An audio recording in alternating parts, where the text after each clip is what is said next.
life. I saw people actually choosing to eat outdoors Yeah. today. Yeah. So that's a good sign. I went out Thursday and I sat on the patio and it was so lovely. Nice. So lovely. Just that flipping of the calendar to September to me, I know September's still warm, but it's just a psychological victory, right? Like we made it through July and August. And I saw someone that had Halloween lights up Oh, already. Cool.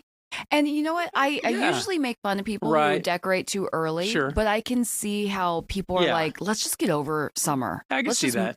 Plunge forward into fall. I can see that. I'm with you. Maybe a little too early for Christmas stuff, but Halloween, I'll give them a pass. I get it. We need a pick-me-up. It's a morale boost, Yeah. If it is still warm. Man, it's just like a love-hate thing for Arizona, for me anyway. Just summers, I'm like, what? Why do people live in the desert? It just doesn't make sense. And then you get to the good stuff. Well, I will say that last summer was worse. It was worse. I mean, worse. we can tell the difference between a bad summer and an okay summer. This one was a summer, but yeah, it wasn't killer. And this was, I got extremely lucky, or I'm getting good at this. But the 2 days that were 118, I happened to not be working both of those days. I think I was out of town on both. Yeah. I mean, lucky draw. Yeah. And I look at my phone, my official phone forecast. I don't see a triple digit in the whole bunch. Nice. Michael, what do you say to that? I'm not ready to say we're done with 110s. I remember last year, Halloween, I was worried about the candy melting for the kids. So I don't want to be 100% in fall mode because it's going to be that much more disappointing when it gets hot again. But hopefully we can at least stay below 110. You think like me, like I kind of hope for the best, plan for the worst kind of thinking. Well, I asked Corey just straight up. I was like, when do you think? And he goes, Thanksgiving. Corey. Yeah. That's the safest bet. Don't expect to pull out the sweater until Thanksgiving. For sure. But, feeling good today anyway. I'm sure a lot of people are out there having fun. Another reason to get excited, the Powerball. Oh my God. Do you see that? Like almost $2 billion. So funny, all of the Instagrams of like people doing skits about like if I win and who I'll give money to, and just making these lists and these grand plans and like literally envisioning yourself getting on your knees and praying, God, this time, please. My favorite of all sayings about your odds of winning this, Michael, you might like this, was you have a better chance of being struck by lightning while being struck by lightning. Oh man. That's how bad your chances are. And the more people that play because they want to win, that means your chances go down. So more. It's just, good luck, guys. Well, should we have fun? What would you do? Michael brought up a good question. Michael. Would you immediately, let's say you found out you won right in the middle of a newscast. Would you walk right out the door, or would you at least finish? No way. I would finish. You'd finish? Yeah. Would you come back tomorrow? Yeah. You come back tomorrow. Yeah, I think you still got to have a job. Well, to fill but the possibilities are endless with whatever it ends up. We should do a documentary on the lottery winners and how their lives turned out to be horrible, or like they die broke, or they get divorced, or I think keep everything normal, exactly the same, and just don't think about money. Exactly the same. I'm going to call you out on that. No way your life stays exactly the same. Well, my vacations would look nicer for sure. Instead of California, it's Monte Carlo or something like that, and you show up on a yacht instead of a rent-a-car. Yeah. Just imagine going to work being worth $1 billion. Like your boss sits you down, like, "Hey, performance is getting in." I'm like, "Let me check my bank account real quick." Yeah, I don't think so. Do you want to have this conversation? I don't have to do this. Shout out to a little philosophy. And he says, or she says, I remember it was warm last Halloween. It was. It didn't break until after Halloween. Last year, the past 2 summers have been bad. So this may be, we're due for a nice early fall. It would be nice. Dave's Camping Adventures. Howdy. Thanks for joining us. Dave's out there camping. That's so nice outside. Well, yeah. Okay. So you'd stick with your job and you would give to charity, give to family. Charity, sure. And then just have money. In the bank. Yeah. You'd never have to worry about money again. Yeah. And just give it away as you see fit, but also just have money in the bank. I mean, it's got to take so much stress off your shoulders. Even if you are maintaining a job, it's like, well, I'm happy today and I don't I'm not like Yeah. striving and worrying. I think you're right. Think about the big chunk of your life that you spend worrying about money, and that's gone. It's gone. I have interviewed twice in my career three lottery winners. One was a couple. They lived in Scottsdale, an older couple, and I don't think they changed much. I don't think they won like billions, but they won a hefty chunk. And then the sweetest story goes way back in my memory, but it was a woman who literally made shoes, a cobbler, I guess, for a living in this little factory in Missouri somewhere. This is when I worked in Kansas City. And she won a nice little chunk and just did that. Gave some to her church, gave some to her family. She bought a little bit of a nicer home, but she was still the sweetest woman you ever want to meet. Oh, that's the kind of person you want. You want to win. To win, yeah. Yeah, right. absolutely. Okay, funny. Should we talk about this Waymo craziness? Sure. I thought you might have a fun take on this. I mean, so much of our job relies on stupid criminals. Yes. And these guys have to fit in that category, Yeah. right? Do you want to walk us through, or should I give it a try? So when did it happen? I think. So you have some guys who have this grand plan of shoplifting. I think it was last night, if I'm not reading it wrong. Sorry to interrupt. Go ahead. Yeah. Okay. Yeah. They're going to shoplift, and it seems like a good idea. The getaway car is a robot, so the Uber driver can't be suspicious. True. And you can't get caught in your own car. Good point. So far, so good. So let's take a Waymo. Only Waymos can be tracked really easily. Oh my gosh. Probably more easily than your own car. And you can't speed up. You can't speed up. You can't take an illegal turn or a U-turn. Right. You got to stop at the stoplight. And it looks like the folks that shoplifted, well, they were followed. And somebody got the license plate of the Waymo that they hopped into. And police pulled over the Waymo and caught the shoplifters. That was easy. That's really easy. Two shoplifting suspects arrested. Looks like the shoplifting happened at a business in the 15,000 block of Frank Lloyd Wright. So that'd be North Scottsdale. I think robots are probably the biggest threat to crime because I just saw a story about how they're bringing drones in to stop school shooters. And pretty soon, I mean, if you have a gun, if you're trying to do something, you're going to have a drone overhead within seconds, minutes. And then it's like mass surveillance. I know living in New York City, you knew instinctually that every street corner had a camera. Yeah, every single street corner. Yeah. And every single red light had a red light camera. You weren't going to get away with anything, and you just know that. Yeah. Yeah, a lot of people don't like that surveillance everywhere. And like, I think, wasn't there a story this week about license plate readers? You know, I've heard, I don't know if I should say it. I've heard that there's some cities in the valley that have the license plate readers at every major. If you go into the city, chances are you're going by a license plate reader. I think it's Paradise Valley. Okay. I was gonna say that, but was a little hesitant. But yeah, that's what you've heard too. As a non-journalist, I'm going to go ahead and say I know they have the red light cameras everywhere. You have to drive the speed limit at Paradise Valley. Oh yeah. Not that I drive there. Do we often, know where those kids shoplifted from? Those criminals? No, I know. It just gives a. I wonder if we could Google this real fast. It gives an address on Frank Lloyd Wright. Frank.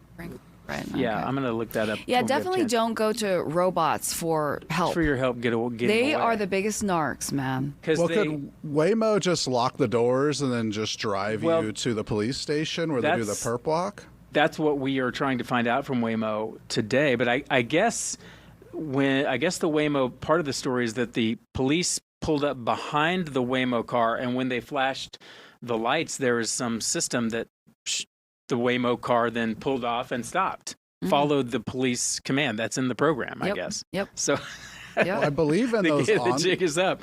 Those OnStars on Chevys, I think they are. If it's a stolen car, they can slow the car down to a stop and basically take over the car, which creates some uncomfortable, Big Brother questions there. Like, if I'm paying for a service, not. But if you committed a Ring camera can tell on you. If you do anything outside your home, the police can take that footage. Why do these criminals not even think through step 2? Like, hey, let's rob this place. I'm sure they didn't think that anyone would come out and get the Waymo license plate. Maybe they thought they'll just fade into the ether. They'd hop into a Waymo and no one would ever know where they went. I mean, put a little effort into your exit strategy. Nobody thinks of the exit strategy. Yeah, because if the Waymo's right out front. And I guess the employees, they just, it says here they got the license plate and told police it was a Waymo car. Yeah, not smart. Not getting far. We have a story I did yesterday, this charismatic killer that Scottsdale police were calling him. This blonde-haired, blue-eyed, charismatic, manipulative guy is accused of killing someone who helps homeless. There's one of his mugshots. Scottsdale police said they arrested him. This is where the murder took place of a 67-year-old man who was known for helping the homeless. And the suspect, the charismatic accused killer, was often homeless, but would, I guess, end up finding a place to stay by being manipulative and befriending people. And this gentleman, a 67-year-old man, opened his door. We're showing pictures of dogs because the same man's accused of killing and dismembering his roommate's dogs in Colorado before. Oh God. And I interviewed a guy from a former FBI special agent who's like, yeah, that's one of those signs. It's legit. If you abuse and kill animals, watch out for what might happen later. Well, this will scare you, but he is all over that Facebook group. Are we dating the same guy? That guy's picture? He was on the apps. Oh my God. Really? There's some women who are like, yeah, I saw him on the apps. Whoa. We matched. Yes. Whoa. Yes. Yeah.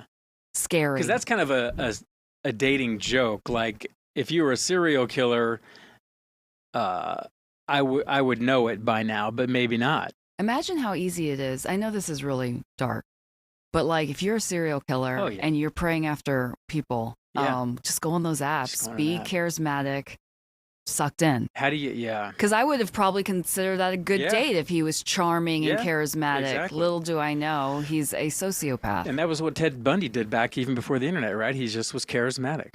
And likable, and that's not a bad looking guy. I know, right? Yikes. Well, it's still allegedly. They got him, and it's allegedly, and they arrested him. All right. We got to take a break. We'll be right back. We'll talk about some more kids having memorabilia taken from them, I think, and caught on video. We'll be right back. They got a free RV or something? Oh, yeah. Robby, what are the official rules of grabbing a home run baseball? Just be a good, normal person. I mean, it's not that hard. Yeah, just be a good person. Usually, if there's a kid around, you defer to the kid. Yeah, defer to the kid. Defer to the kid. Yeah, I think that's fair. Yeah. And to see an older woman care that much about a baseball when there's a kid who wants it, that's what I think the internet's making fun of. Yeah, that's... And for the father to just give it up that easily, that's bad fathering. Yeah, he You've even got to gave it stand to your her. ground. I earned that. He ran 10 feet faster than that woman could duck down and grab it. But it goes back to what we were saying earlier. Everything you do is on camera, folks. You're not going to get away with any bad behavior. Even if it's just picking your nose, you're going to get caught. Don't do it, Brian. Don't pick your nose. Okay. Don't do it. I'll do it. I'll see what I can do. Well, that whole section turned on her because, as you said, she was flipping people off. And did I do that on? She was sending out, signals to people. And it's Philadelphia. You do not want to mess with those fans. She is a Philadelphia fan. That might be part of the problem. But she's surrounded by Philadelphia fans, too. If you go on social, they have video of her in the face of somebody wearing an Eagles jersey. And I don't know what he did. He was sitting down and she was leaning over in his face. Can you imagine if a woman got in your face? Like the entitlement. And I think that's where the Karen word comes from in her sense, because it's just like she's entitled to get in your face and she thinks she's right and you're wrong. The haircut helped too. Yeah. Exactly. A perfect central casting haircut. Do we think she was just mad because he went in her section to get the ball? We don't really know, right? Well, she was mad the whole game. She was just spoiling for a fight. She was looking for a fight. I think Karen's a state of mind. Yeah. Not an incident. Good point. Not a person, not an incident, a state of mind. Yeah. I've felt Karen-ish a time or two. I'll admit it. You're a brave man to admit such a thing. You just wake up on the wrong side of bed. It happens. It's a Kevin. It happens. Is that a Kevin? When a man does it? Sure.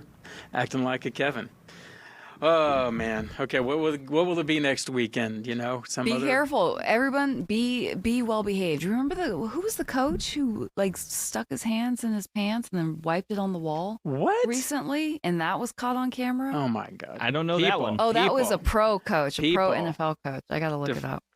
I live on Probably a different Raiders. spot of the internet. I go positive vibes only. Like I'll be totally honest. I saw that video circulating Yeah. yesterday. Right by it. Gizmo. I don't on. even stop. Rage Yeah. bait, because Yeah. it's I rage bait. Yeah, I don't yeah, have. I don't have hours in the day to get mad on the internet. True, The lady true. did a bad thing. True. Be better. There's plenty to be mad about without Yeah. going on the internet and looking for it. Hey, Right. And our president is really good at rage bait, man. Oh, yeah. Oh, Because yeah. there's multiple wars going on, as you probably know. And I think on Friday he posted something about Rosie O'Donnell on the White House Sure, Twitter. Sure, of course. Of course. Of course, Yeah, because of course. that's what we want want. to talk about. Well, all right. Lend us some positive vibes that you brought in to work with you, and yeah, get we're us ready set straight. for ASU football tonight, man. Oh, ASU man. football. We are I don't know, like 40 minutes from kickoff in Okay. Starkville, Mississippi State, and ASU. Big showdown. This is part of the. This isn't like rage, but like the fandoms of the sports fandoms of the internet. That's where I like to kind of enjoy the internet when fan bases kind of get in what Mississippi State fans and ASU fans kind of had this week on the internet. I would say it was playful. It was not in mean spirit or anything. But Kenny Dillingham, I think it was Monday or Tuesday at his press conference, somebody asked, when you travel, the question was more, I think, in context of the Big 12, because they're not traveling to LA anymore like they used to in the Pac-12. They're traveling to some smaller towns, and Mississippi State in Starkville, smaller town. Kenny had an answer, that somebody asked what, the logistics of traveling to these smaller towns, how is it different? And Kenny kind of said, well, sometimes we have to stay a little further away from the stadium. Like this week, for example, he said we're about an hour away because there's not enough hotels in the area, yada, yada. And Mississippi State fans took offense to that. They stood up for their town, Starkville. Then Kenny was on a Barstool show saying that he wants players that want the smoke online. They were kind of stoking the fire back and forth. That's the area of the internet I enjoy. Just some playful fun leading up to kickoff, Can I get your input on the Bill Belichick fandom? Because I think North Carolina. Are there any Bill Belichick fans? No, I'm kidding. There's plenty of Bill Belichick fans. Well, they were left. really upset because Miss Jordan is still around, and she even Yeah, went no down one knows to the that field. situation. Yeah. And and North Carolina lost. Yes, well, they got their butt whooped by TCU, which it was the funniest thing, again, if we're talking about, corners of the internet. That game, TCU North Carolina, that was a decent game. But the reason it was the Monday standalone game of that week of college football was because of Bill Belichick. They had the whole ESPN crew out there, Pat McAfee, they're all on the field for Bill Belichick's college coaching debut. And then TCU just steamrolled them. I mean, that game was over by halftime pretty much. And then after the game, TCU's Twitter account, man, I bet. they had a day. The TCU football Twitter account, like they were photoshopped. They instead of Air Jordan, because Michael Jordan went to North Carolina, they photoshopped the Bill Belichick and Jordan doing the beach yoga into a logo and said Air Jordan. And I mean, they were just going in on all the Belichick corners of the internet. And like again, to me, that's funny. We're all in good fun. And TCU, they basically said, hey, we know why we're here. We're on national television because Bill Belichick's your coach.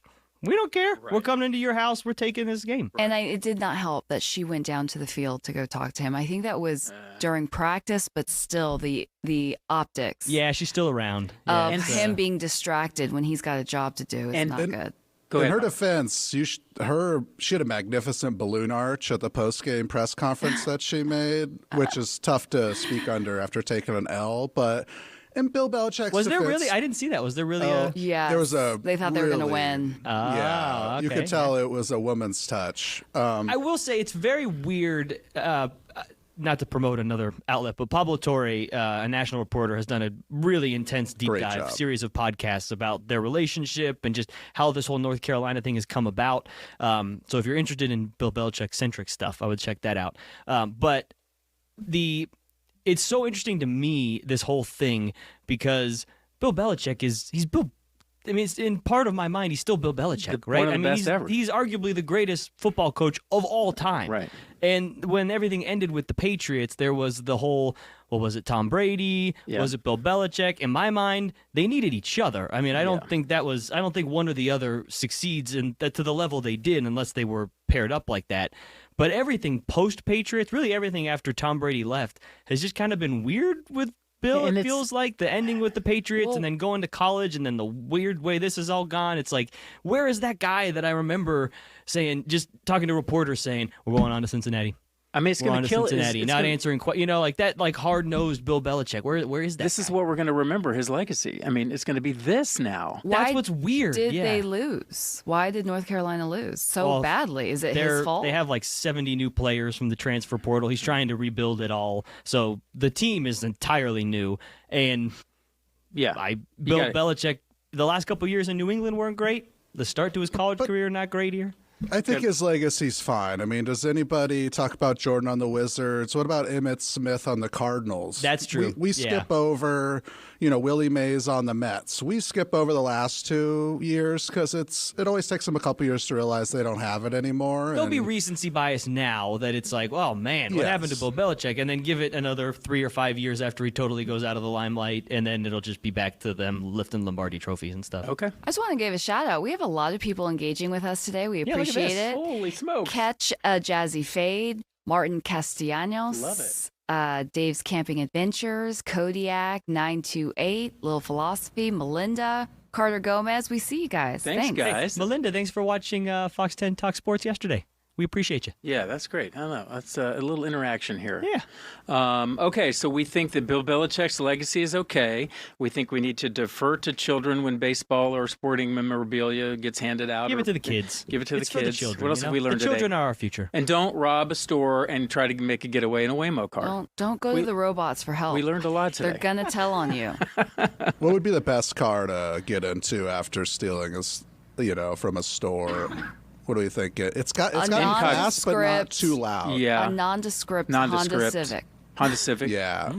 Just totally Well, then, so you're not Toyota planning on forgettable getting car. in a race with police. You're just blending in. I just want to blend in. Blend in. Ashley's thought about this. She's thought this through. She's got a whole plan. That's probably what the thieves are Well, thinking. after Like, I nobody win thinks of Waymo. the lottery, I won't have to You won't have commit to even crimes think about it. anymore. That's fair. That's yeah, fair. Yeah. so She must be pretty good. She's gotten away with it this far. Yeah.